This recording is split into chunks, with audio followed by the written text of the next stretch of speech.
buen día para todos. Queremos darle la bienvenida al cuarto webinar del Grupo Atlas de Seguridad Integral en tiempos de crisis. Estrategias financieras para el proceso de transición y postcrisis. El día de hoy nos acompaña el Dr. Hernán Herrera Echeverry, director de la Maestría Financiera de la Universidad EAFIT, presidente y miembro de juntas directivas, asesor y consultor organizacional, profesor titular e invitado permanente de las universidades EAFIT, ICESI, San Buenaventura, Andes, Florida International University y la Javeriana, entre otras. Es conferencista nacional e internacional. El Dr. Herrera cuenta con un doctorado en Administración y Finanzas. Es magíster en Dirección, especialista en Finanzas, especialista en Sistemas de Información Gerencial, especialista en Alta Gerencia y Emprendimiento, y es ingeniero de sistemas. Durante el webinar estará disponible nuestro chat para que nos compartan sus preguntas e inquietudes. La conferencia próximamente estará disponible en nuestro canal de YouTube para que puedan revivirla y compartirla. Señoras y señores, para el Grupo Atlas de Seguridad Integral es un gusto recibirlos. Damos inicio. Bueno, muchas gracias a Atlas por la invitación y a todas las personas que nos acompañan hoy para compartir esta charla. Pues la idea es darles algunas ideas, unas 40 minutos iniciales y dejar como 20 minutos finales para hacer preguntas. Entonces, voy a compartir una presentación que preparé para esta sesión.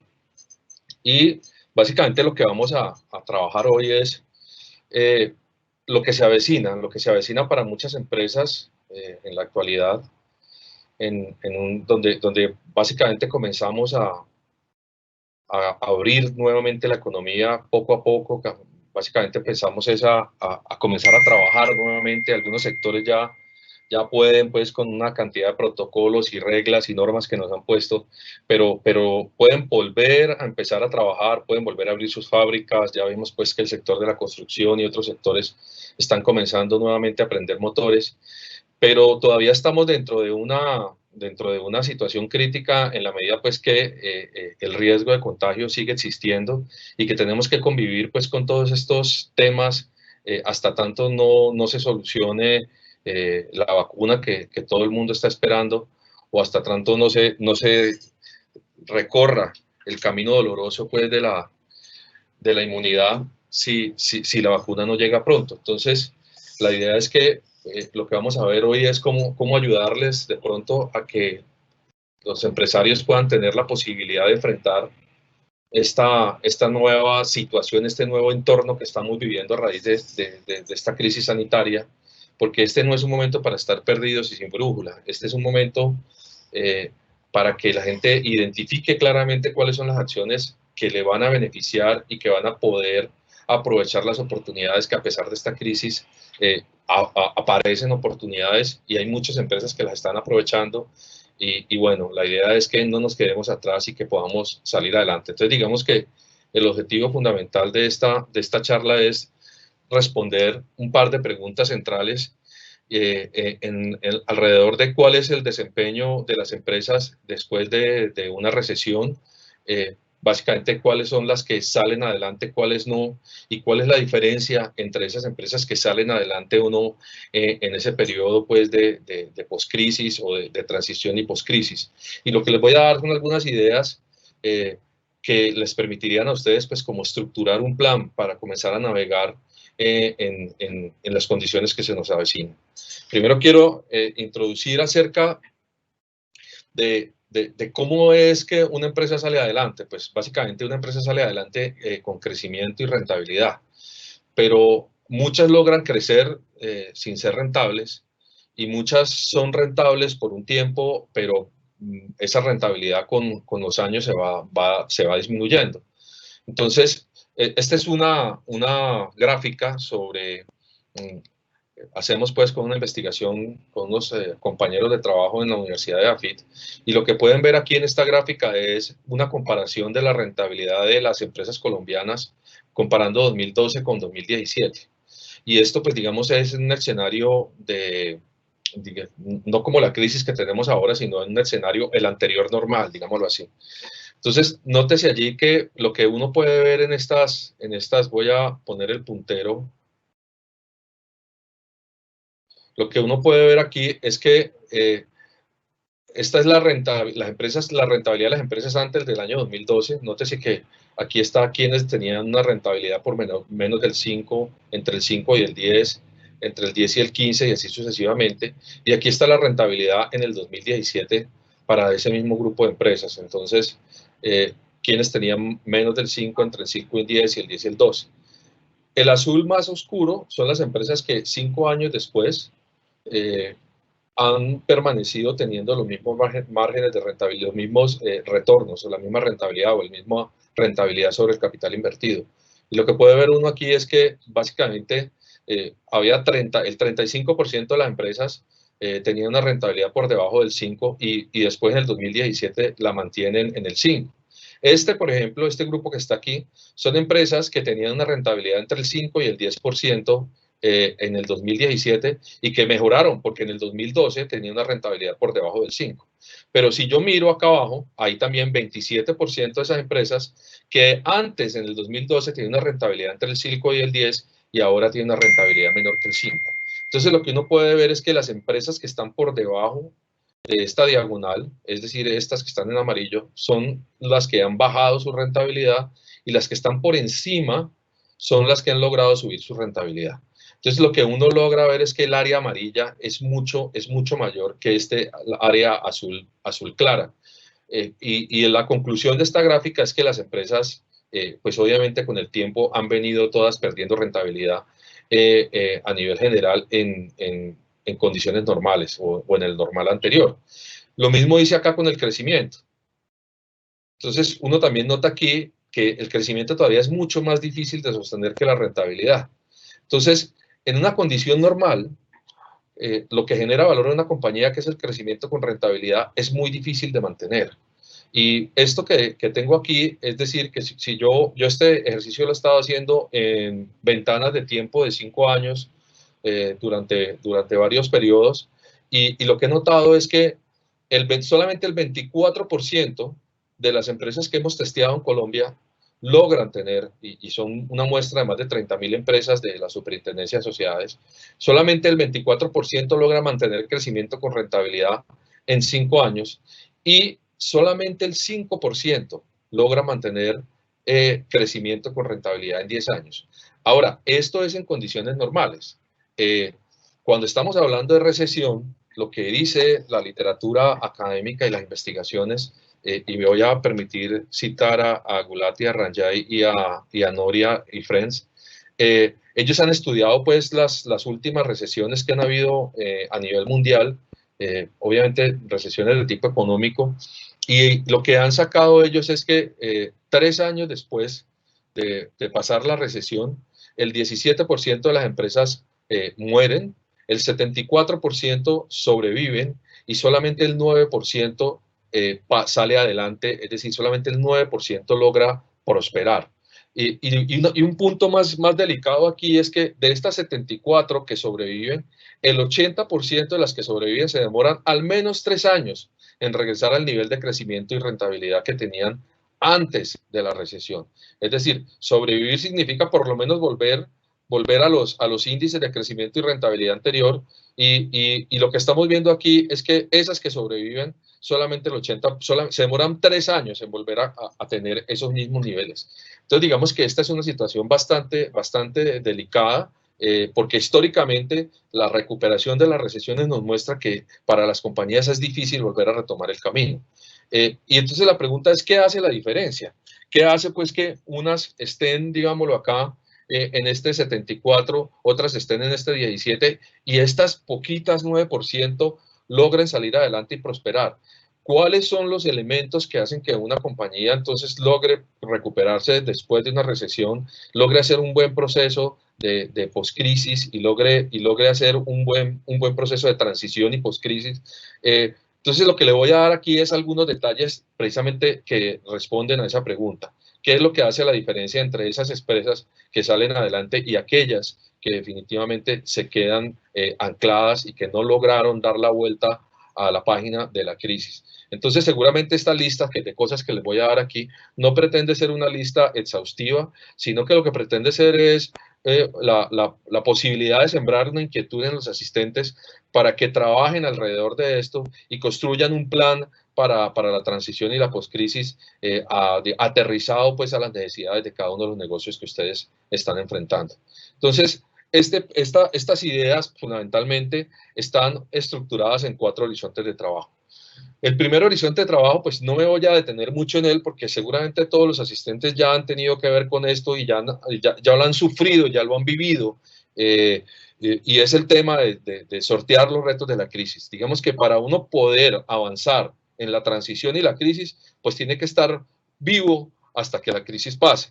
Entonces, seguramente muchos de ustedes han tenido que tomar medidas sanitarias para poder garantizar pues, que sus colaboradores estén en buena condición. Han tenido que hacer medidas como, por ejemplo, de tema de teletrabajo y algunas otras cosas que implica que sus colaboradores se solidaricen con la empresa. Muchos han logrado, por ejemplo, diferir sus salarios, o reducir sus jornadas de trabajo. Digamos que cada una de estas medidas depende mucho de cuál ha sido el golpe real que la empresa ha recibido. Muchos de ustedes también han estado protegiendo, pues, medir los riesgos, proteger su reputación, porque pues ustedes saben que cualquier tipo de situación que le pase a uno de nuestros colaboradores puede salir en un medio y eso puede generar pues alguna implicación para la imagen, para la marca que nosotros trabajamos o hemos construido con tanto ahínco durante todos estos años. Y bueno, y ahí hay una cantidad de medidas que seguramente ustedes ya todos han venido poniendo en práctica para efectos de sortear la crisis, la renegociación de su deuda, el aprovechamiento pues de todo lo que ha salido en regulación y los decretos que ha sacado pues la Presidencia de la República, el gobierno, para ayudar a las empresas. Se han vuelto expertos en gestionar su capital de trabajo y muchos han logrado crear un buffer de caja suficientemente sólido para poder salir adelante en los meses que hemos vivido. Pero digamos, vuelvo y digo, esa no es como la parte central de mi presentación. Digamos que la parte central de mi presentación viene con las siguientes etapas. La segunda etapa es, bueno, ya logré de alguna manera poner algunas fundamentales que me van a permitir resistir la crisis por un tiempo que espero que sea suficiente para poder entrar a la transición. Entonces, si vamos a entrar a una transición, si vamos a comenzar a reabrir la economía, lo primero que tengo que hacer es hacer un diagnóstico de cuál es mi posición actual, qué tanto me golpeó la situación. Lo segundo es, bueno, entonces ya sabiendo dónde estoy parado y desde dónde voy a comenzar, entonces voy a comenzar a desarrollar e implementar unas medidas que me permitan pilotear esa transición mientras, digamos, la economía vuelve a salir adelante y ahora sí prepararme para el próximo normal. Digamos que estos pasos, sobre todo el segundo y el tercero y el cuarto, no son necesariamente secuenciales. A muchos nos está tocando pilotear la transición, pero al mismo tiempo dentro de ese piloteo de la transición y tomando las decisiones adecuadas para prepararnos para el nuevo normal. Entonces lo que voy a hacer es profundizar en algunas de las cuestiones que les he puesto en esta lista sobre qué debería hacer uno en cada uno de los 3 elementos, de los 3 pilares que les he colocado allí para poder salir adelante y estar vivo, sobrevivir y prosperar en un nuevo normal. Entonces, avancemos con el primero. El primero es mi posición actual. ¿Cuál es el estado de nuestra situación actual? ¿Qué debería hacer yo como empresario para poder hacer un diagnóstico correcto, entonces, de mi posición actual? Entonces, lo primero es hablar, o era el primer punto que les mencionaba en la lista anterior, que voy a desarrollar en esta diapositiva, es el tema de las fuentes de recobro de valor. Y allí hay un elemento clave y es el estado de la demanda. El estado de la demanda de los productos y servicios que mi compañía comercializa, ¿sí? ¿Cómo ha cambiado esa demanda? Entonces, ¿cómo ha evolucionado la composición de nuestros ingresos? Antes seguramente yo tenía unos productos o servicios en el portafolio que eran los que me generaban el 80% del ingreso y tenía otros que me generaban el 20% del ingreso, pero hablando desde el punto de vista de rentabilidad, puede que los que me generaban el 80% del ingreso, el 20% del ingreso me generaban un porcentaje alto de las utilidades y al revés. Entonces, lo primero sería como hacer un diagnóstico de cómo se recompuso ese tema de los ingresos del portafolio y cómo han quedado con las condiciones en las cuales están viviendo todos nuestros clientes actualmente. Por ejemplo, si uno mira las cadenas de comida rápida o los restaurantes, que es uno de los sectores que más golpeado ha salido por todos estos problemas que estamos viviendo, seguramente el ingreso de ellos, el 80% era lo que vendían en sus locales y el 20% sería sus domicilios. Pero en este momento sus ingresos se han reducido de una manera considerable, más o menos al 50% de lo que tenían antes, y la composición de ese ingreso ha cambiado y básicamente ahora lo que pueden servir en sus locales es cero y están viviendo casi que de los domicilios y posteriormente pues de la posibilidad de hacer el pick and delivery y que es lo que están haciendo hoy. Entonces digamos que estar como muy claros en cómo ha cambiado, digamos, ese estado de la demanda. El tema de los precios es clave porque muchos de nuestros clientes que están pasando por momentos difíciles, pues también nos están pidiendo plazos o nos están pidiendo rebajas, sobre todo, por ejemplo, las empresas de servicio. Mire, por ejemplo, los que trabajan en el real estate y que de alguna manera tenían locales para alquilar, seguramente a ellos les ha tocado que hacer muchas concesiones, diferir muchos de sus ingresos, rebajar los cánones. Entonces, digamos que a muchos de nosotros nos ha tocado que también hacer algún tipo de promociones. Y ahorita voy a hablar eso de los precios, de las promociones y los descuentos, porque ese se convierte en un elemento clave y muy peligroso, digámoslo así, para manejar en este contexto, porque cuando pasemos de la transición al nuevo normal, puede ser una de las cosas que de pronto se nos vaya a convertir en una piedra en el zapato para el desarrollo futuro de la compañía. Ahora, el tema de los segmentos, ¿quiénes son los sobrevivientes y cómo me voy a relacionar con ellos? Seguramente la composición de mis segmentos de clientes y que está relacionada con los ingresos y la participación pues de cada uno de estos segmentos de clientes en el portafolio también cambió. Y entonces ahí es donde uno dice, oiga, ¿cuáles quedaron pues? Los debe uno categorizar en un tipo A, tipo B y tipo C. Los tipo A son de alguna manera los que están conjurando la crisis y que de alguna manera todavía tienen liquidez y tienen algo de demanda. Los tipo B son aquellos que están siendo muy golpeados, pero que incluso en la transición y en la poscrisis, digámoslo así, van a poder recuperarse paulatinamente, y hay unos que son los tipo C, en los cuales uno seguramente cree que se pueden recuperar, pero que su recuperación va a demorar mucho más, y entonces que quizás esa recuperación de ese segmento de clientes no se vaya a dar el año entrante, sino en años posteriores. Identificar, categorizar esos clientes es una parte fundamental del diagnóstico de cuál es mi posición actual. También están cambiando mucho las preferencias de consumo, están cambiando muchísimos porque de alguna manera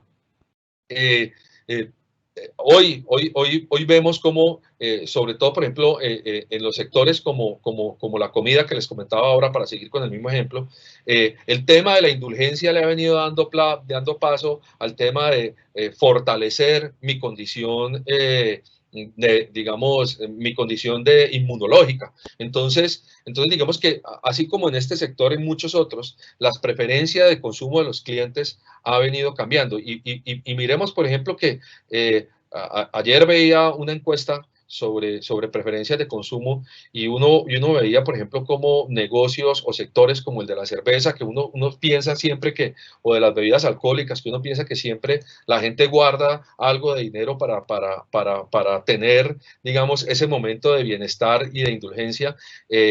Según, pues, por lo menos las encuestas, ya eso está quedando no ni siquiera en un segundo, sino en un tercero y un cuarto lugar. Entonces, de alguna manera eso se va a ver reflejado, pues, en el estado de la demanda. Y los canales hay que tener mucho cuidado porque los que tienen temas de distribución,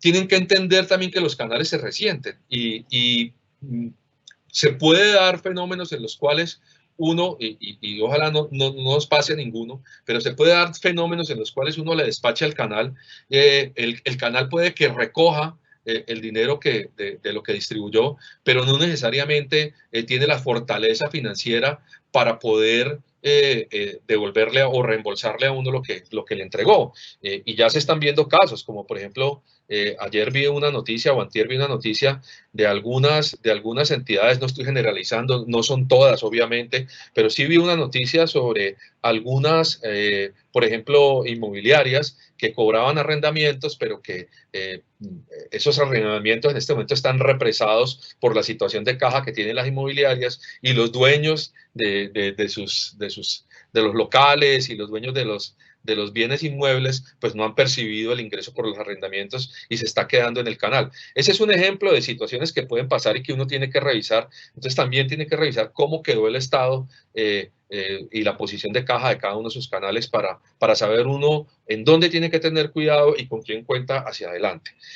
Un punto adicional es el impacto sobre la liquidez que les acaba mencionando, el impacto sobre la liquidez de nuestros clientes y nuestros canales y fundamentalmente también las relaciones con los clientes. Yo les decía ahora que yo puedo categorizarlos en A, B o C, pero digamos que uno tiene que en esa categorización de A, B o C también saber a qué clientes, con cuáles clientes se puede uno comprometer hacia futuro, ¿sí? A cuáles les puede ayudar y a cuáles definitivamente no se les puede ayudar porque no hay manera posible de ayudarles. Y yo sé que es una situación dolorosa, pero nosotros estamos acostumbrados la mayoría a incrementar el nivel de clientes y no a reducirlos. Pero en una situación como esta, no solamente pues, el tema de cuál es el horizonte de recuperación, sino el horizonte de recuperación económica que tengan nuestros clientes, sino también el manejo del capital de trabajo que la compañía requiere para seguir adelante. Entonces, ese se vuelve un elemento fundamental de las relaciones, de la evaluación de las relaciones con los clientes. En el segundo tema tenemos el segundo componente de mi posición, de la evaluación o del diagnóstico de mi posición actual, está en el tema de los drivers estratégicos de valor. Entonces, allí es donde yo tengo que mirar si digamos, esos drivers estratégicos de valor que eran los que le permitían a la compañía crear valor, que le permitían a la compañía apreciarse, que le permitían a la compañía obtener una rentabilidad por encima de su costo de capital, si esos drivers estratégicos de valor todavía continúan funcionando, porque digamos que esas eran las palancas que yo utilizaba para efectos de hacer la compañía cada vez más valiosa. Entonces, como todo ha cambiado, esos drivers también pueden haber cambiado y pueden haberse modificado. Por ejemplo, algunas compañías basaban, digamos, su rentabilidad y su apreciación, la apreciación de su patrimonio en las economías de escala y de alcance, pero tenemos que tener en cuenta que muchas veces nuestra capacidad instalada ahora no va a estar, digámoslo, a pleno y ya esas economías de escala no van a estar presentes en la medida que yo no pueda diluir los costos fijos en una gran cantidad de unidades producidas. Y lo mismo entonces aplica, digamos, para hacer el análisis de las geografías. Por ejemplo, hoy nos estamos dando cuenta que si uno funciona, por ejemplo, con franquicias o no, con representaciones, uno se da cuenta, por ejemplo, que lo que le pasa, por ejemplo, a las compañías de vehículos o los vendedores de motos que trabajan pues con distribuidores en distintas partes del país y uno lo que nota allí es que hay algunos distribuidores que están, digamos, hicieron el trabajo más adecuadamente en la crisis y otros que definitivamente se fundieron y que uno va a quedar de alguna manera descubierto en algunas zonas porque no va a tener como el socio que tenía tradicionalmente para poder hacer llegar el producto en esa zona. Entonces, allí, digamos, ese driver estratégico de valor que era, por ejemplo, la configuración de esa cadena de distribución, también puede tener problemas fundamentales y uno tendría que entender que ese driver hay que recomponerlo. El tema, pues, de la negociación con los proveedores es también muy importante. Acuérdense, pues, que Antes uno, en las condiciones normales, de pronto el proveedor le daba a uno 30, 60, 90 días para pagarle, pero por ejemplo ahorita en las compañías que producen todos estos temas de desinfección, de jabones, de alcohol glicerinado y todo eso, por ejemplo, los proveedores ya les están pidiendo que les paguen de manera anticipada. Entonces ya se nos volvió un tema complejo porque mientras yo le pagaba 90 días y él me despachaba, ahora tengo que pagarle 30 días anticipado para que me despache. Y no solamente eso, sino que también me ha subido los precios. Entonces, de alguna manera, ese driver que yo tenía allí, que era un muy buen apalancamiento con los proveedores, también se vino abajo. Entonces, tendría yo que mirar cuáles de esos drivers estratégicos continúan siendo válidos en esta transición que estamos viviendo y cuáles no, y eso hace parte pues de este diagnóstico inicial. La estructura operacional y administrativa también hace parte de este diagnóstico inicial que yo debo hacer. Básicamente, lo que yo tengo que saber primero que todo es cómo está mi equipo. Hay empresas que tienen sus equipos y sus trabajadores muy golpeados. Hay gente que todavía que se siente temerosa de ir a trabajar porque tiene miedo de que se vaya a contagiar y seguramente esto les va a durar un tiempo. Y eso se ve reflejado sobre los niveles de productividad que ellos tienen. Entonces, es un elemento para analizar porque seguramente esto tiene unas implicaciones directas sobre mis costos de producción.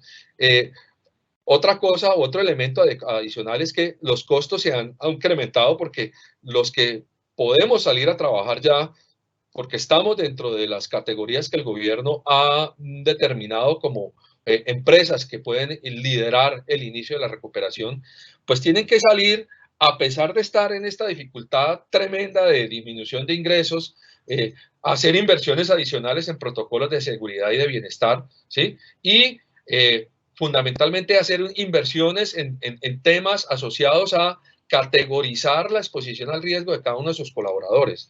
Es decir, yo tengo que tener claridad si hay gente pues, que tiene mayor propensión a verse afectada por el COVID, por el nuevo coronavirus, digámoslo así, y digamos que tengo que darle solución a esa exposición al riesgo y además de entonces de la inversión que tengo que hacer en prevención, tengo que hacer una inversión también en la categorización y recolocalización de toda esa gente y eso podría, que de pronto puede sufrir si no le damos el tratamiento adecuado, entonces eso se convierte en una carga adicional para nuestro estado de resultados.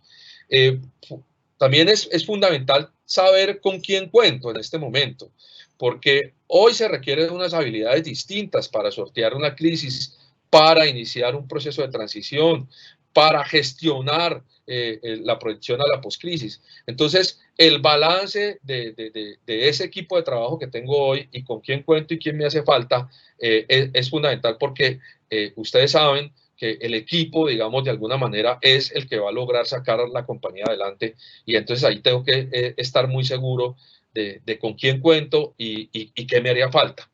Y hay un elemento adicional que es supremamente clave y que nosotros casi no le hemos puesto atención y es el tema de que cuando tenemos incertidumbre tenemos que afinar nuestras herramientas de modelamiento para poder evaluar opciones. Entonces, es fundamental desarrollar esa cultura en la cual uno pueda hacer proyecciones, que pueda hacer análisis de sensibilidad de esas proyecciones, que les pueda poder hacer seguimiento a esas proyecciones para corregir rápidamente si yo estoy pensando en implementar algo y ese algo, esa estrategia que implementé, que pensaba que me iba a generar cierto nivel de ingresos, después de implementarla los primeros meses, estoy dando cuenta que esto no me está dando resultado, pues tengo que tener la capacidad de no solamente modelarla al inicio, sino de hacerle el seguimiento para poder cambiar rápidamente. Entonces, esta se convierte en una competencia crítica que yo tengo que diagnosticar si la tengo hoy o no la tengo hoy. Y la otra, también en el tema de la estructura operacional administrativa, es nuestra capacidad para desarrollar colaboración virtual y estas nuevas formas de trabajo remoto que se vuelven un elemento clave. Entonces, no es lo mismo incentivar la productividad en ambientes remotos, no es lo mismo incentivar la productividad en ambientes virtuales. los elementos de coordinación que se requieren en plataformas pues, virtuales o remotas. A eso también, digamos, tiene una técnica que yo tengo que establecer si mi equipo de talento humano me puede ayudar o no a implementar, y si tengo esas capacidades para poder implementar con eficiencia estos modelos remotos de trabajo. Y finalmente, en mi diagnóstico tengo que tener también claro cuál es el tema de mi posición financiera. Entonces, la posición financiera implica pues al menos 5 puntos. El primero tiene que ver con mi posición de liquidez.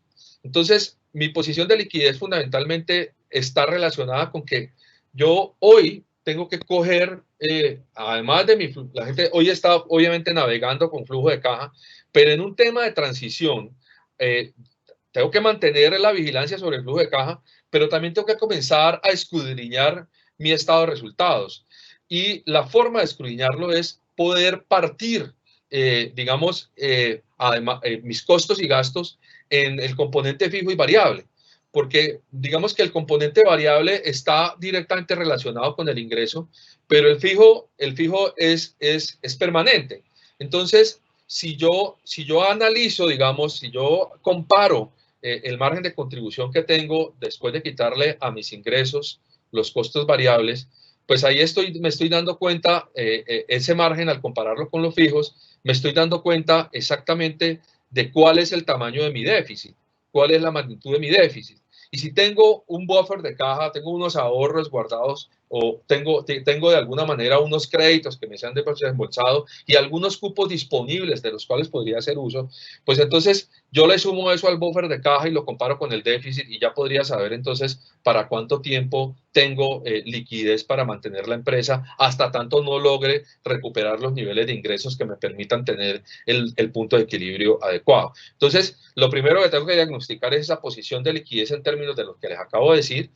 Lo segundo es que hay que tener en cuenta que cuando yo estoy calculando ese buffer de caja para poder saber hasta dónde resisto, pues tengo que tener en cuenta que cuando comience la transición y comience a facturar nuevamente, seguramente voy a necesitar invertir una plata adicional en capital de trabajo. ¿Por qué? Por todas las condiciones que les dije. La primera es que seguramente si mi driver estratégico de negociación con el proveedor se resintió y ya le toque pagar más rápido, y fuera de eso, voy a tener en el análisis que hice de mis segmentos de clientes alguna gran cantidad que están en la categoría B que les mencionaba ahora, que son compañías que se van a demorar mucho más en recuperarse. Esas compañías seguramente me van a pedir más plazo y más facilidades, y entonces el iniciar la transición me va a demandar una suma de capital de trabajo que si yo agoté todo el buffer de caja en la sostenibilidad, digamos, en salir de la crisis, cuando esté haciendo la transición, entonces voy a verme cortado, voy a ver que no voy a poder iniciar esa transición porque no voy a tener capital de trabajo con qué hacerlo, y máxime aún si ya todos los cupos de crédito y todas las posibilidades que tenía de conseguir liquidez se agotaron. Entonces, tiene uno que tener ese colchón adicional para poder reempezar, y eso es muy importante. Y eso está relacionado con las fuentes de liquidez, porque y los niveles de endeudamiento, porque si yo, digamos, de alguna manera, esta crisis me cogió, digamos, en un nivel de endeudamiento antes de empezar, y seguramente, pues, lo que hizo la crisis fue de pronto profundizar ese nivel de endeudamiento, pues entonces voy a tener que buscar fuentes de liquidez adicionales para poder de alguna manera hacer la transición o el reinicio, porque seguramente ya voy a estar, digamos, de alguna manera, ya gasté todas las posibilidades que tenía para poder, digamos, acceder a recursos frescos para volver a constituir ese capital de trabajo y para pagar lo que está en el punto 3, que son los recursos para bienestar y seguridad, que los protocolos municipales, ustedes están viendo, por ejemplo, en Bogotá, en Medellín también acá, tenemos unos protocolos supremamente estrictos que van a exigir también hacer una inversión importante, pues, en la prevención para que nuestros colaboradores estén digamos, trabajando más tranquilos y evitar, pues, una propagación del virus. Entonces, ahí también va a tocar qué hacer, vas a hacer una inversión. Entonces, este reinicio, digámoslo así, a través de esta etapa de transición, tiene que considerar esas dos reservas, la reserva para el capital de trabajo y la reserva para los recursos. Entonces, con esto yo podría tener ya, digamos, un estado inicial, un diagnóstico inicial de mi situación y podría entonces comenzar a pilotear la transición, es decir, cómo iniciar el paso de la supervivencia, pasamos la crisis, a volver a encontrar esa prosperidad que hoy vemos tan lejana. Entonces, lo primero que tendría que hacer es comenzar a revisar las fuentes de recobro de valor que tengo. Entonces hay que replantearlas, porque de acuerdo con el diagnóstico que hice en lo anterior, me di cuenta pues que varios de los segmentos de clientes, varios de los productos y servicios, digamos, la demanda está golpeada y entonces tengo que de alguna manera repensar mi perfil de ingresos. Y ese repensar mi perfil de ingresos tiene dos componentes. Depende pues de mí, si mi compañía es B2B o B2C. Entonces, si yo soy B2B, pues tengo que tener en cuenta la selección de empresas que les estaba mencionando en el punto anterior. Tengo que tener en cuenta cuáles son los tipo A, los tipo B y los tipo C y qué participación tienen en mi portafolio. Porque entonces, si yo tengo muchos tipos C en mi portafolio, entonces seguramente tengo que reperfilar ese perfil de ingresos. Voy a darles un ejemplo para poder entender más este tema. Yo, por ejemplo, participo en una junta directiva de una empresa de carga. Esta empresa de carga, obviamente, también está viendo de alguna manera disminuido su ingreso en la medida que sus ingresos pues dependen de algunos segmentos de la industria que utilizan los servicios de transporte de carga. Entonces, digamos que yo tengo ahí varios. Entonces, tengo participando, por ejemplo, jugadores del sector de alimentos o del segmento de alimentos y tengo jugadores del sector de la construcción, por ejemplo, en el tema del transporte de acero y estas cosas. Yo sé, por ejemplo, que los de sectores de alimentos, sí, seguramente esos van a tener una recuperación más rápida, los que sufrieron algún golpe, porque hubo muchos que, sobre todo los del tema de carga seca, digámoslo así, estos todavía no han sentido un golpe más duro. Pero los de la construcción apenas están comenzando a recuperarse porque apenas les acaban de dar permiso para salir adelante y la reactivación pues del transporte del acero va a ir, pero va a ir muy lenta, ¿de acuerdo? Y adicionalmente está expuesta a la posible de una segunda ola. Entonces, si yo tengo el 80% de mi portafolio con el segmento del tema de la construcción, seguramente tendré que reperfilarlo y tendré que ganar más clientes del segmento de alimentos y sobre todo de carga seca, que son los que me van a permitir a mí rebalancear pues el ingreso o rebalancear el perfil de ingresos. Ahora, si yo soy un consumidor B2C, es decir, yo no atiendo a otras industrias, si mi negocio se basa en el B2C y yo vendo directamente al consumidor, pues ahí también voy a tener problemas, es en el sentido de las preferencias que les mencionaba ahorita de nuestros clientes, que esas preferencias pues han ido variando y existen hoy muchos estudios de cómo esas preferencias de consumo están siendo de alguna manera migradas de temas, por ejemplo, temas relacionados con el entretenimiento, temas relacionados pues con la indulgencia, como les decía ahora, están de alguna manera perdiendo participación en el gasto de los consumidores, mientras que otros temas pues como los temas fundamentales de prevención, de salud, de alimentos, etcétera, están ganando de alguna manera participación pues en el consumo. Entonces, si tengo un negocio B2B o tengo un negocio B2C, lo importante es identificar pues estos segmentos de clientes, productos y servicios y precios, tener mucho cuidado con el tema de los precios y los descuentos, porque allí puede pasar algo supremamente delicado. ¿Y a qué me refiero con eso? Si yo, por ejemplo, trato de algunos clientes solidarizarme con ellos y si dar unos descuentos, estos descuentos de alguna manera se pueden convertir en un tema que me puede generar un ruido impresionante. El primer ruido que me pueden generar es que mis competidores van a escuchar eso. Y entonces tengo que tener mucho cuidado cómo comunico eso, porque entonces eso le puede dar origen a una guerra de precios, por ejemplo. ¿sí? Y una guerra de precios en este momento para algunos sectores puede ser supremamente durísima, en el sentido de que si ya la demanda está deprimida y ya, digamos, la oferta está por encima de la demanda, y fuera de eso le vamos a aumentar una disminución de precios, pues entonces seguramente la transición nuestra no va a ser muy adecuada y tenemos que tener mucho cuidado con el tema de descuentos. Lo adecuado sería que la compañía tenga un presupuesto, digámoslo así, para asignar a este tema pues de relacionamiento con el cliente y asignarlo de una manera equilibrada dependiendo de la segmentación que les decía en la diapositiva pasada. Bueno, otro tema pues es que yo de una vez este replanteamiento de las fuentes de recobro de valor, pues además de ayudarnos para la transición, tienen que ir de una vez preparándonos para lo que va a pasar después de la transición y seguramente nos va a tocar que desarrollar nuevos productos o servicios y para eso se requiere pues el desarrollo de una cultura emprendedora con todo lo que eso implica al interior de nuestras organizaciones. Bueno, muy bien, el segundo elemento entonces sería, oiga, hay que hacer el reinicio de nuestras operaciones y de la cadena de suministro. Y esto implica, pues, una de las decisiones más importantes que puede tomar un financiero en su compañía y es el redimensionar los límites horizontales y verticales. ¿Y eso qué significa? Es, oiga, ¿será que entonces en esta transición y en la postcrisis yo voy a seguir atendiendo todas las geografías que estaba atendiendo?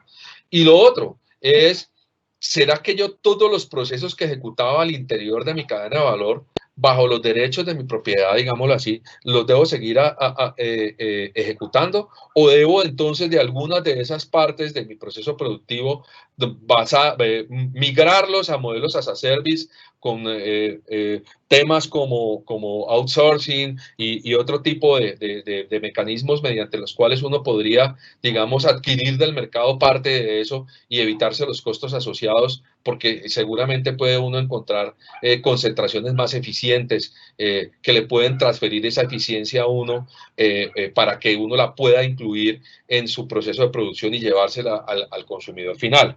Entonces, digamos que poder revisar exactamente cuáles son las operaciones que yo voy a seguir haciendo y cuáles deberé subcontratar se vuelve un elemento crítico en este tema pues de la transición. Es sabido por todos que cuando yo tengo operaciones dentro de mi proceso productivo o de servicios que no tienen una escala mínima, que no tienen un punto de equilibrio mínimo, pues lo más adecuado es dejar que no sean ya costos fijos, sino tratar de volver los costos variables. El tema de mantener el sentido de las posibilidades es un aspecto que quise colocar aquí porque me parece muy importante. ¿Y a qué me refiero con eso? Es que, como decía por ahí alguna publicidad, todos en este momento somos héroes. Somos héroes porque hemos logrado, a pesar de todo, mantener nuestras empresas a flote, ¿sí? Y hemos hecho cosas maravillosas. Productos que íbamos a sacar en 12 meses los hemos sacado en 2. Canales de distribución que íbamos a activar hasta el año entrante, lo activamos ya. Digamos, nuevas posibilidades de ingreso que teníamos pensado hacer más adelante, las hemos hecho ya. Procesos que íbamos a automatizar o a simplificar más adelante, ya estamos viendo los beneficios de los ahorros de costos que se generaron por esas simplificaciones. Luego, en este tiempo hemos hecho cosas maravillosas, ¿sí? Entonces, la idea es mantener ese mismo ímpetu ahora en el proceso de transición, actuando pues con ese mismo sentido de urgencia y con esa misma convicción de que las cosas se pueden hacer. Y ese es un elemento clave que tiene que meterse dentro de la cultura de la organización, tiene que incluirse. Hay un aspecto clave también que es lo que tiene que ver con la relocalización y la transparencia del gasto y de la inversión. Tenemos que ser muy selectivos, la poquita plata que tenemos que ubicarla de la manera más eficientemente posible. El desarrollo de modelos de operación que sean seguros, ágiles, que involucren todo este tema del trabajo futuro se vuelve un elemento crucial. El cubrir nuestra exposición de la cadena de suministro, tener al menos un par de proveedores redundantes, tener al menos un par de personas redundantes para cumplir, pues digamos, con los insumos y la planta no se me vaya a parar o la producción no se me vaya a parar, eso se vuelve un elemento clave, hacer ese análisis de cómo entonces voy a mantener en este proceso de transición el tema de mi suministro y de mi equipo de trabajo, digamos, apoyando toda esta labor de salir adelante. Todo lo que les hablé pues del relacionamiento con el cliente y de repensar las competencias del equipo. Y lo último, en este proceso de transición, que para mí es quizá lo más importante y por eso lo dejé de último, es el tema de acelerar la ambición digital. Muchos no nos da espera la digitalización de nuestros canales de venta, la conformación de comunidades de consumidores, el establecimiento de normas adecuadas de ciberseguridad y de trabajo colaborativo y sobre todo el fortalecer nuestra equipo de tecnología de información en lo que tiene que ver sobre todo con el desktop, que es la gente que está atendiendo los requerimientos de quienes están en el frente de trabajo con los clientes. Eso digamos que es uno de los elementos claves que hoy tenemos que enfrentar.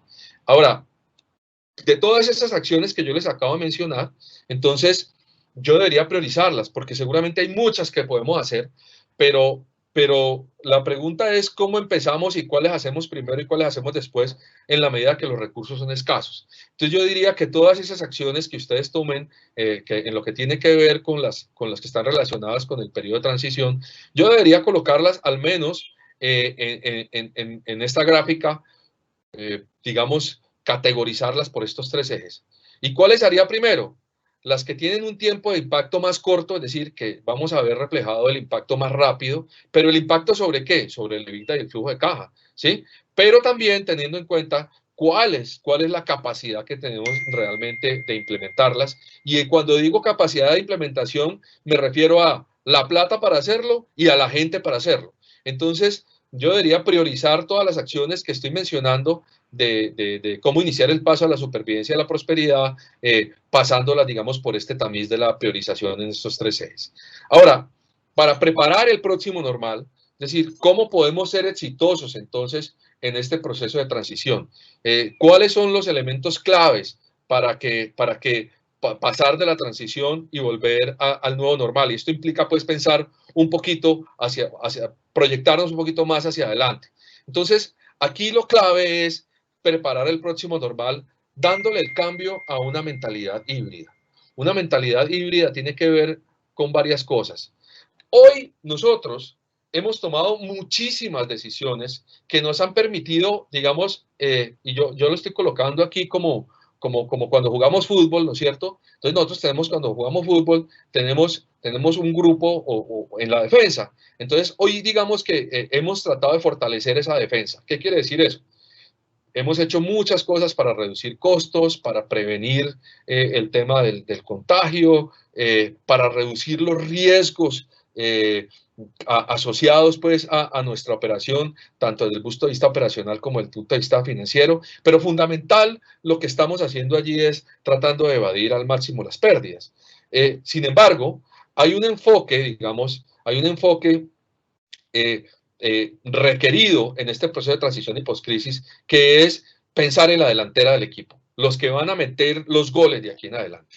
Y las acciones asociadas a pensar en la delantera tienen que ver con buscar fuentes de rentabilidad nuevas, con una disposición a tomar algunos riesgos para poder digamos, cosechar nuevos ingresos y no quedarse rezagado, y hacer una inversión inteligente en activos que seguramente uno podrá ver en estos elementos de crisis, aprovechar algunos activos baratos, ¿por qué no algunas compañías hacer fusiones, adquisiciones y otro tipo de estrategias que le permitan a uno fortalecerse más en este periodo de postcrisis? Entonces, lo que uno tiene que hacer es desarrollar esta mentalidad híbrida, porque no hay que dejar de hacer el enfoque de la defensa, hay que seguir con esta labor, pero hay que también darle la posibilidad a que este enfoque en la delantera comience a ganar cada vez más participación en nuestras decisiones gerenciales y tener equipos que, así como tenemos equipos que están enfocados en la defensa,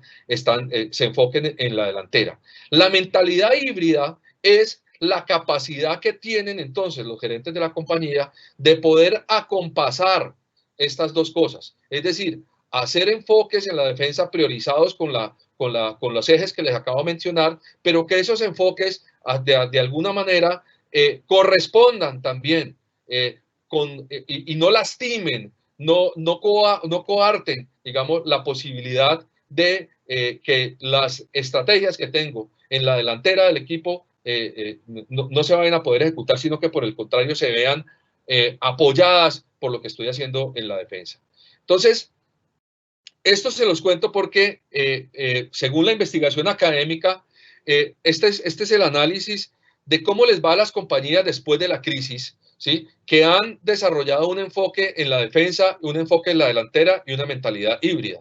Entonces, nótese que lo que tenemos aquí es la mejora en el desempeño 3 años después.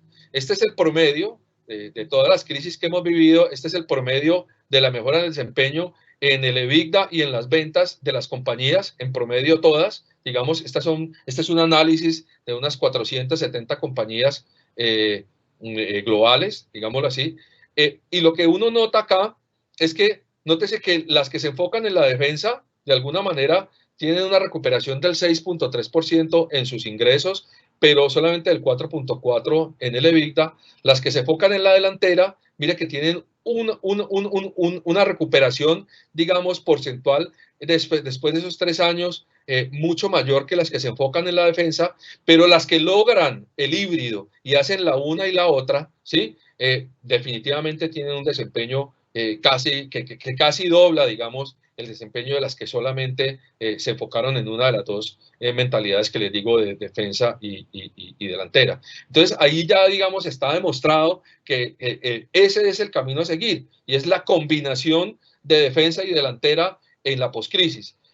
Aquí, por ejemplo, les tengo un ejemplo, digamos, en los cuales la literatura ha demostrado ya pues después de hacer los análisis empíricos de las empresas, lo que tenemos acá en esta columna son algunas medidas que he simplificado de la defensa, que son, por ejemplo, muchas reducen empleos, otras ganan eficiencia operacional, y aquí unas que hicieron ambas cosas al mismo tiempo. Y aquí tengo algunos temas de la delantera.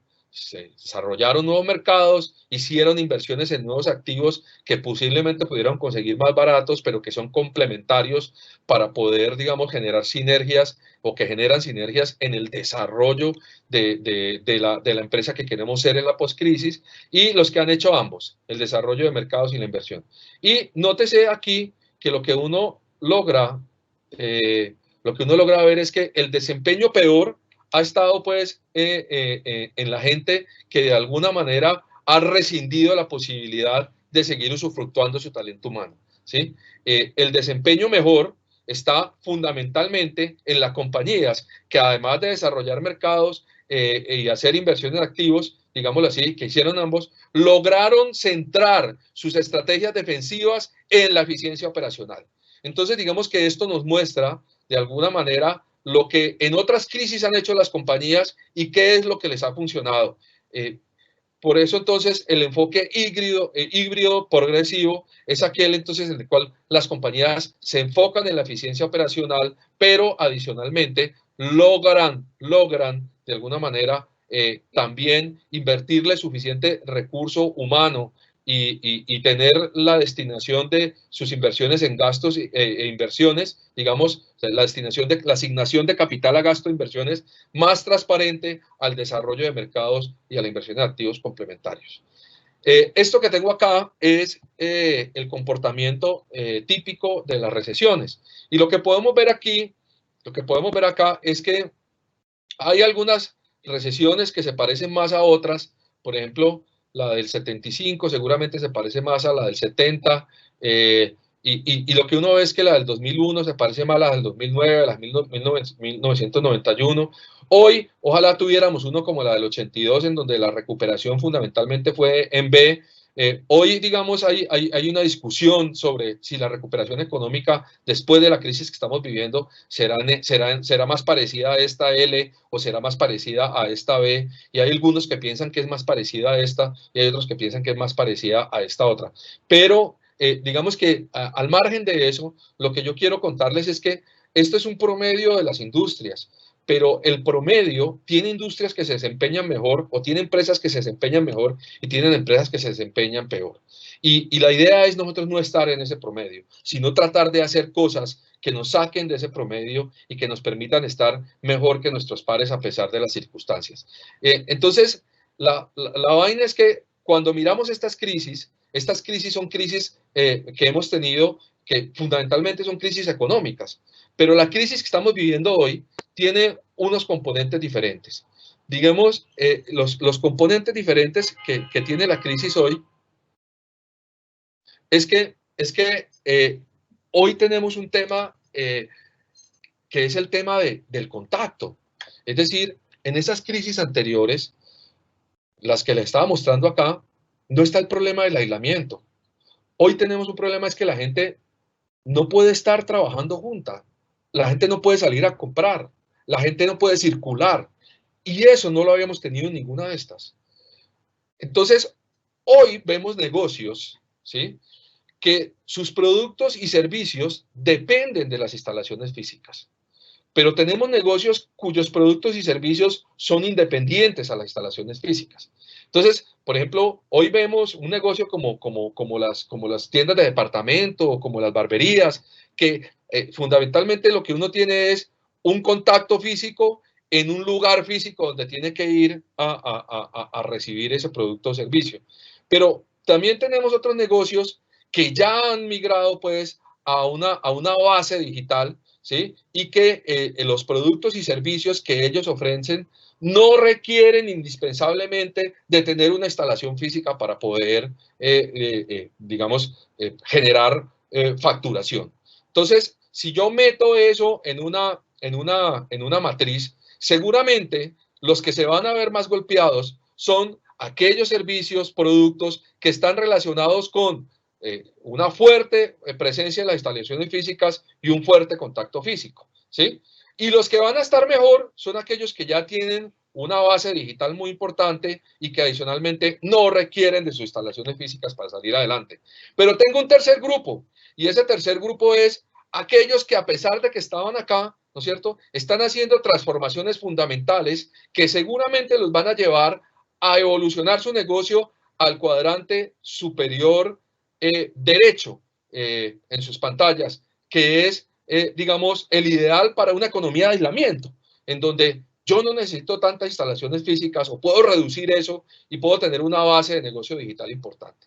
Entonces, dependiendo de dónde estoy yo, las implicaciones pues, sobre mi negocio, ¿cuál sería entonces la magnitud del cambio requerido y la orientación estratégica que yo debería tener? Entonces, la magnitud, en este eje he colocado la magnitud de la migración de valor por la crisis. Entonces, ¿qué tanto mi modelo de negocio se ha visto golpeado por modelos de negocio que han implementado temas digitales o fundamentalmente porque hay otras formas más eficientes, ¿sí?, en esta economía de aislamiento que les permite a esos negocios digamos, poder facturar más de lo que yo facturo?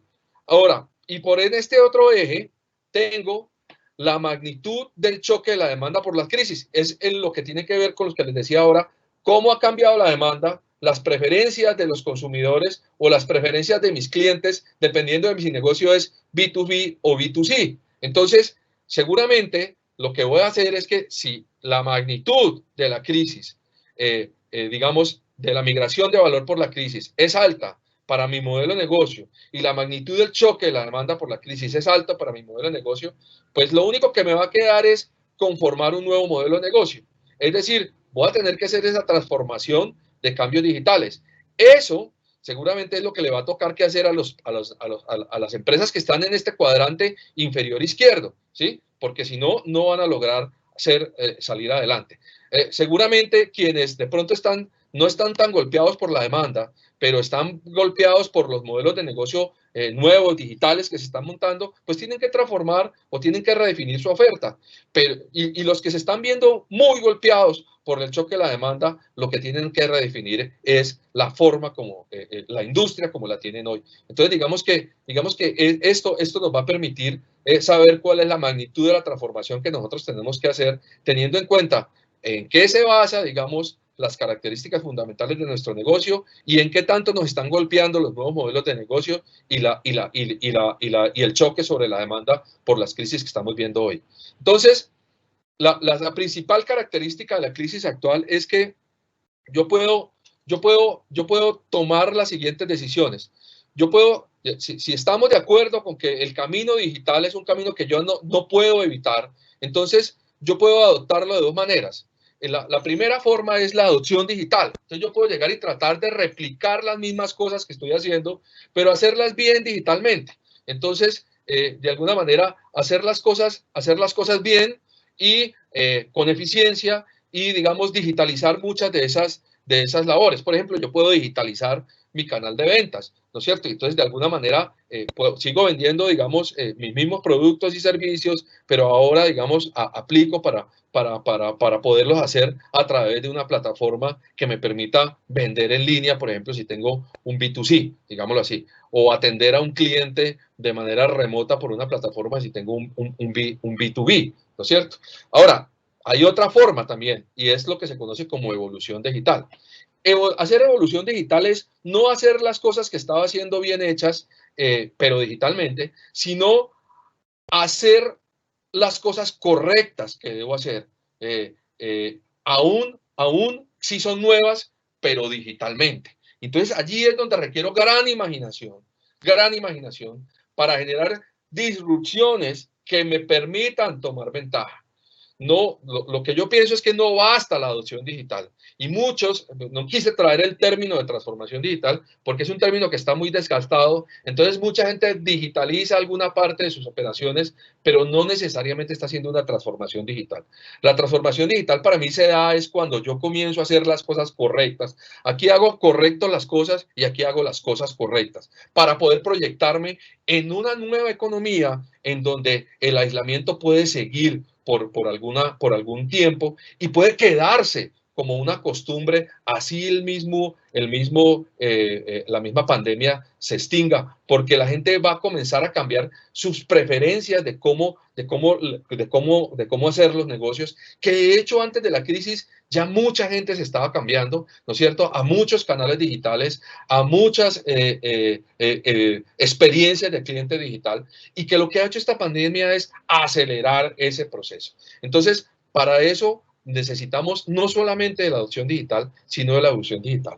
Entonces, si volvemos a lo que les decía ahora, que yo puedo tener un enfoque en la delantera o un enfoque en la defensa, entonces yo puedo volver a tener una categoría que me diga, oiga, si yo simplemente hago adopción digital y me enfoco en la defensa, lo que estoy haciendo es una replicación. Estoy replicando los procesos que tenía, sino que ahora algunos los estoy digitalizando.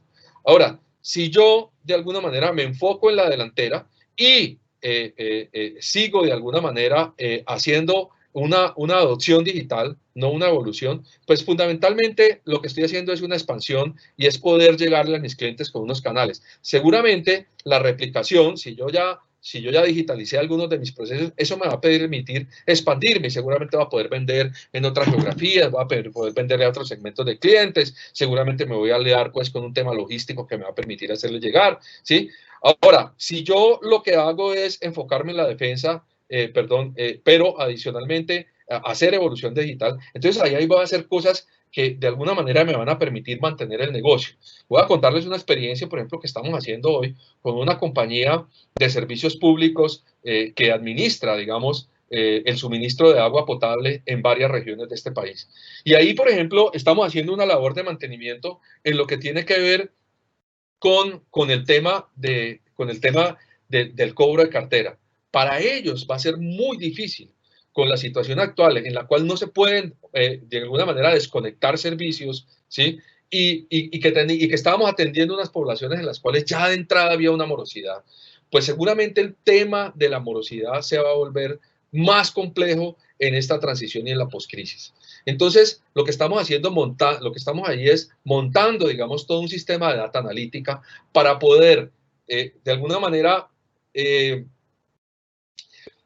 concentrar a la fuerza de cartera que tenemos en la compañía a cobrarle a los clientes que tengan más probabilidad de pago para poder hacer rotar la cartera más fácil y haciendo unas landing page que nos van a permitir tener un contacto directo con estos clientes y tratar de prevenir que entren en mora y poder detectar qué les está pasando y de alguna manera saber a quiénes se les podría ofrecer un arreglo de pago y a quiénes no. Entonces, digamos que ese es un ejemplo de cómo uno podría hacer o mantener el negocio. Seguramente la replicación también me va a permitir hacer o adelantar esos temas de matematización del negocio. Pero cuando yo me enfoco en la delantera y estoy haciendo transformación digital, entonces estoy haciendo evolución digital, entonces ahí sí estoy entrando al proceso de transformación.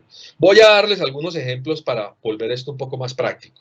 Entonces, la replicación, ejemplos, si yo reduzco papelería porque digitalizo algunos documentos, hago cloud computing, ese es un ejemplo de replicación. Canales virtuales de venta o el uso de algunas pasarelas de pago puede ser un ejemplo de expansión.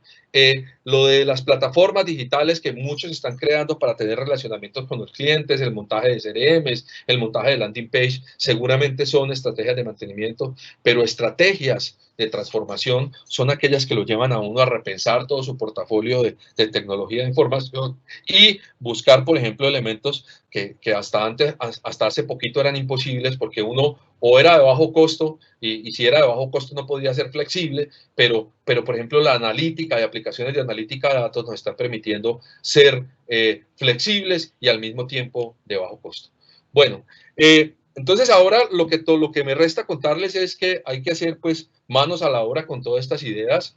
Si les han parecido interesantes y útiles, pues hay que desarrollar un conjunto de pasos que lo van a llevar a uno pues en esa postcrisis, y ese conjunto de pasos van pues por el desarrollo de los escenarios que uno piensa que van a ocurrir, y esos escenarios están pues de alguna manera matizados por cuánto se va a demorar la recuperación de los sectores a los cuales servimos, por cuánto se va a demorar el aislamiento, si va a haber una segunda ola o no. Entonces, comenzar a dimensionar, digamos, a concretar esos escenarios y a partir de esos escenarios revisar nuestra visión de negocio, concretar cuáles son nuestras movidas estratégicas, aquellas movidas que, digamos, en ninguno de esos escenarios se lamentan y aquellas que de todas maneras se van a lamentar en unos escenarios y en otros no, pero son las apuestas que queremos hacer.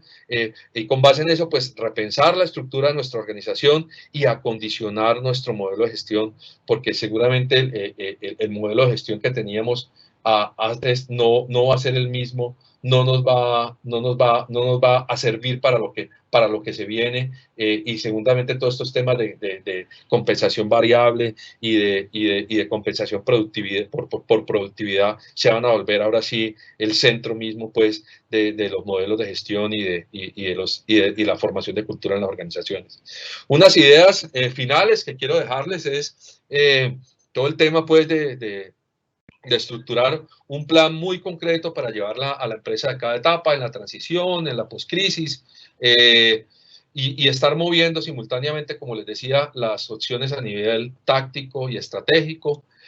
Muy importante tener equipos que puedan tomar decisiones ágiles, que estén interconectados para poder implementar las estrategias de la defensa y de la delantera.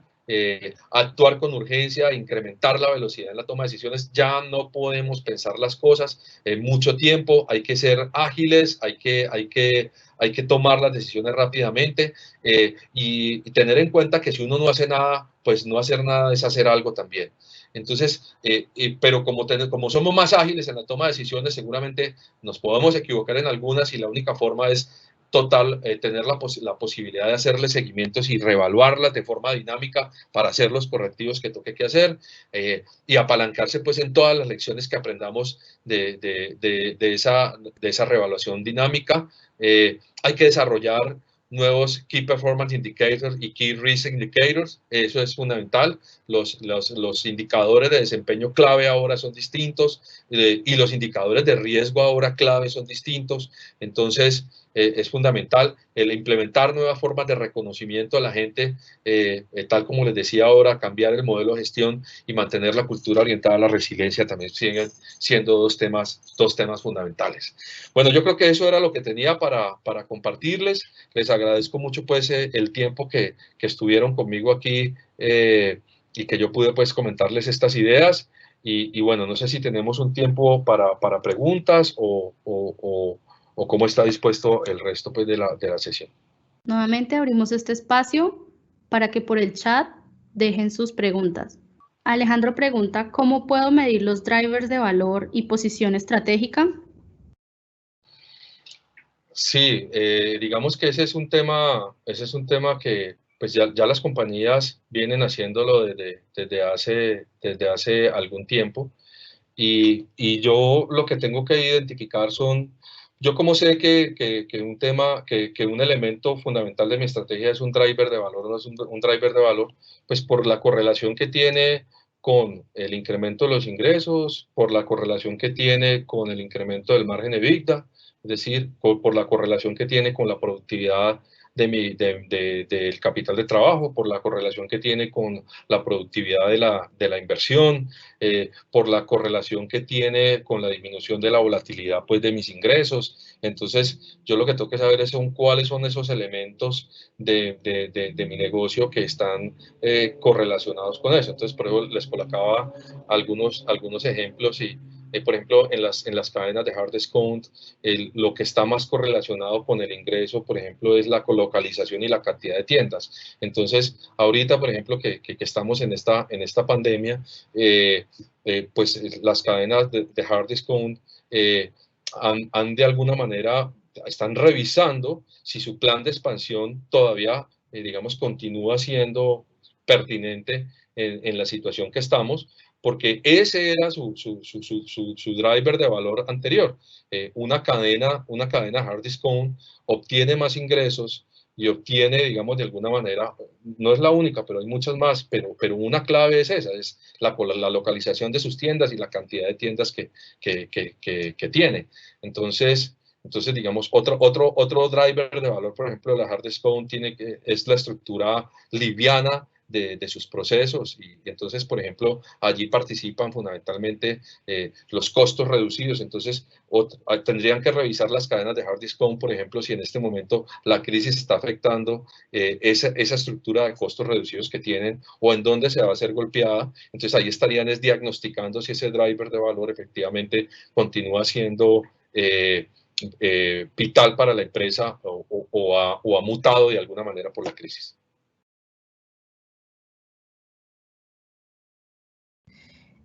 Byron Correa pregunta, ¿cómo medir la capacidad de endeudamiento en época de crisis para dar continuidad al negocio mediante la implementación de nuevas estrategias? Digamos que hay unos indicadores allí de endeudamiento. Lo primero es que, y es un tema que se me olvidó mencionar, pero que yo creo que es muy importante, hay empresas que antes de entrar en esta crisis ya tenían algún problema estructural. Y yo me he reunido con muchos empresarios que piensan que las crisis les va a ayudar el problema, les va a solucionar el problema estructural. No, si usted ya tenía un problema estructural antes de empezar esta crisis, pues no piense pues que va a pasar la crisis y este problema se solucionó. No, si usted tenía problemas estructurales, entonces usted tiene que iniciar precisamente cogiendo el toro por los cachos. Y entonces, eso le implica pues que poder de alguna manera enfrentar esos problemas y uno de ellos está correlacionado pues que si yo tenía algunos problemas estructurales, sobre todo de caja, y me había comenzado a endeudar antes de la crisis, pues la crisis me cogió pues como en un mal estado. Entonces, hay empresas que la crisis las cogió con una deuda con 5 veces el EBITDA la deuda. Pues esa ya es una situación crítica que de alguna manera los deja en desventaja para poder, digamos, buscar más apalancamiento en medio de la crisis. Pero si la empresa, por ejemplo, no tenía endeudados sino una EBITDA, pues entonces de alguna manera tiene un espacio todavía muy interesante para poder salir adelante con la crisis. Obviamente esos indicadores de cobertura, como los que he mencionado, no son los únicos que los bancos toman en consideración cuando están otorgando un crédito. También uno tiene que adicionalmente demostrar que lo estaba haciendo bien antes de la crisis. También uno tiene que mostrar que lo va a seguir haciendo bien. Y para eso es todo este plan que les estoy mencionando. Una nueva pregunta. ¿Cómo reevaluar el rendimiento del Evita? ¿Cómo reevaluar el qué? El rendimiento del Evita. Pues el EBITDA fundamentalmente se calcula como el ingreso menos los costos y gastos efectivos y el margen EBITDA se calcula como el EBITDA dividido las ventas.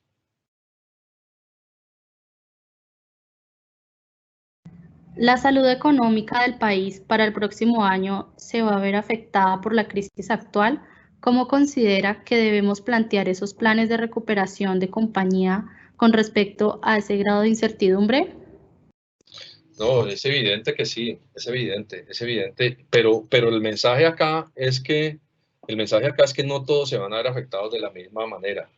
Y aún, es decir, el mensaje aquí es que no todos se van a ver afectados de la misma manera y el mensaje también es que aún sectores que se van a ver afectados, no todas las empresas dentro del mismo sector se van a ver afectados de la siguiente manera. Mire, yo le digo, por ejemplo, ahorita que estábamos hablando del tema de la alimentación y los restaurantes, lo que sabemos es que los restaurantes están pues prácticamente cerrados y digamos arrodillados ante esta crisis y están esperando que esto pase. Pero yo conozco cadenas, negocios de restauración que tienen hoy contratos con el Estado, que tienen contratos con instituciones que proveen, por ejemplo, almuerzos a plantas o alimentación a plantas o a colegios. Por ejemplo, en el caso de algunos colegios que, aunque están cerrados, digámoslo así, el Estado sigue dándoles el desayuno y esto a sus estudiantes. Entonces, mira que esto, aunque el sector está malo, esta empresa específicamente le está yendo bien porque ha logrado sortear la crisis, ¿sí? Entonces, ahí el tema es buscar, digamos, por dónde se mete uno y unir a todo eso que les acabo de mencionar, y es que definitivamente pues el tema digital se vuelve un elemento clave para seguir o para poder salir adelante y hay que tomárselo en serio. El aislamiento es una situación excepcional que modifica los indicadores de crisis más usuales que se han generado en épocas específicas. Sin embargo, aumentaría mucho el margen de empresas con estado actual de supervivencia que se obligarían a una migración total de sus servicios a otros canales de tipo digital, siendo esto no una solución sino una contingencia. A ver, no sé si entendí bien la pregunta, pero mira, la migración de canales, yo te voy a contar una cosa, por ejemplo, de una experiencia que tuve con un banco. Este banco tenía su estructura por ejemplo, yo estuve trabajando con el tema de banca empresarial, con ellos, haciendo pues un trabajo con ellos en el banca empresarial. Y una de las quejas fundamentales que teníamos era que la banca empresarial es aquella banca que le presta servicios a las empresas. Y digamos, ahí hay unos comerciales de banca empresarial que van y visitan a los gerentes o gerentes financieros de la empresa para tratar pues como de ayudarlos a cerrar negocios y prestar servicios en temas de crédito fundamentalmente y de fondeo y otras cosas. Y uno de los problemas fundamentales que teníamos era que en Bogotá, por ejemplo, se le colocaba una meta de hacer 8 visitas semanales a cada ejecutivo. Y eso, créame, la verdad que era la discusión del viernes era la cantidad de gente que por los problemas de transporte y vainas no había podido cumplir con las 8 visitas semanales a los clientes por la complejidad pues del tránsito en Bogotá. Hoy se migró todo eso a canales virtuales y hoy hacen 8 visitas diarias y las hacen mejor que cuando las hacían presenciales. Luego, el tema es que uno debe encontrarle los beneficios a todos estos temas de los canales digitales que seguramente los tienen y ya muchos los están aprovechando.